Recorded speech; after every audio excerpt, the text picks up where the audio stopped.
Nós ouvimos no Salmo: este é o dia que o Senhor fez para nós, alegremo-nos e nele exultemos.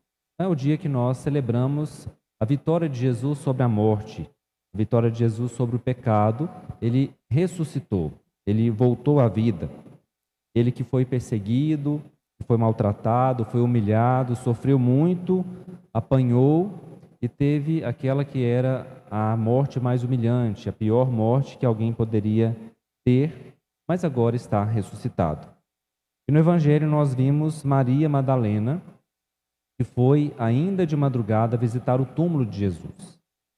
Ela não sabia da ressurreição, ela nem imaginava algo sobre a ressurreição, mas ela foi visitar Jesus porque ela sentia falta, porque ela amava Jesus, porque ela queria estar na presença de Jesus, embora soubesse que ele não estava vivo.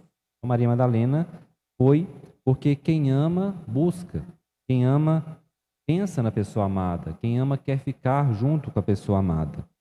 E quando ela chega ao túmulo, ela se assusta porque a pedra que tampava a entrada não estava mais ali. Ela foi então correndo contar a Pedro, porque ela tinha medo que alguém tivesse roubado o corpo de Jesus. Se eles tiveram capacidade de matar Jesus, da forma cruel que foi, roubar o corpo não seria nada para eles, né? Com certeza teriam essa coragem de fazer isso. Então ela foi para contar a Pedro e a João também. Eles foram então, todos depois, voltaram ao túmulo e Pedro e João chegaram, entraram e viram ali as faixas que estavam cobrindo o corpo de Jesus. No primeiro momento se assustaram, talvez pensassem realmente que tivesse sido roubado o corpo de Jesus, mas depois a alegria surgiu no coração deles, porque eles entenderam, eles viram e acreditaram, entenderam o que as Escrituras falavam.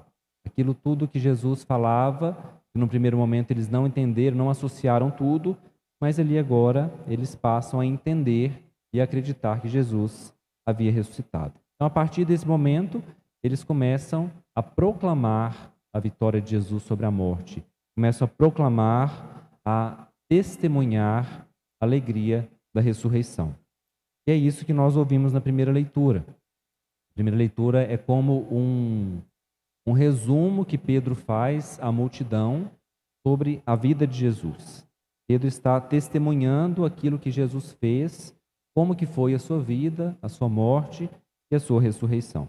Então Pedro resume dizendo: Jesus foi ungido pelo Espírito Santo, andou por toda parte fazendo bem e curando a todos. Eles o mataram numa cruz, mas Deus o ressuscitou no terceiro dia. E Jesus manda pregar ao povo, e foi isso que Pedro e também os seus discípulos fizeram.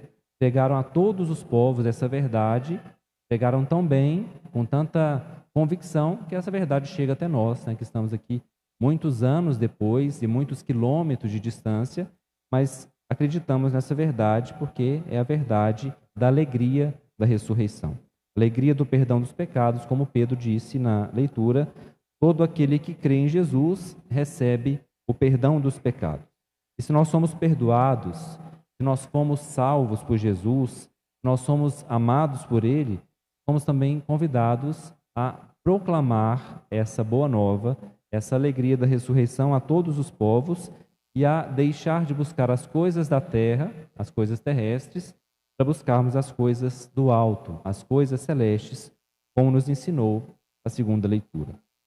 Porque mesmo não vendo Jesus como homem andando no nosso meio, nós sabemos aquilo que ele faz, nós vemos o seu testemunho, nós vemos os acontecimentos que ele faz no nosso meio, então nós podemos testemunhar mesmo sem ver, nós acreditamos pela nossa fé, ele está no meio de nós e ele nos pede que nós sejamos sinais dessa presença no meio das pessoas, né? Que as pessoas olhem para nós, vendo a vida transformada e encontrem com Jesus a partir do nosso testemunho. Então, que nós testemunhemos Jesus por meio das nossas ações, por meio daquilo que nós fazemos, e que as pessoas também se convertam, e que as pessoas também tenham o seu encontro pessoal com Jesus ressuscitado.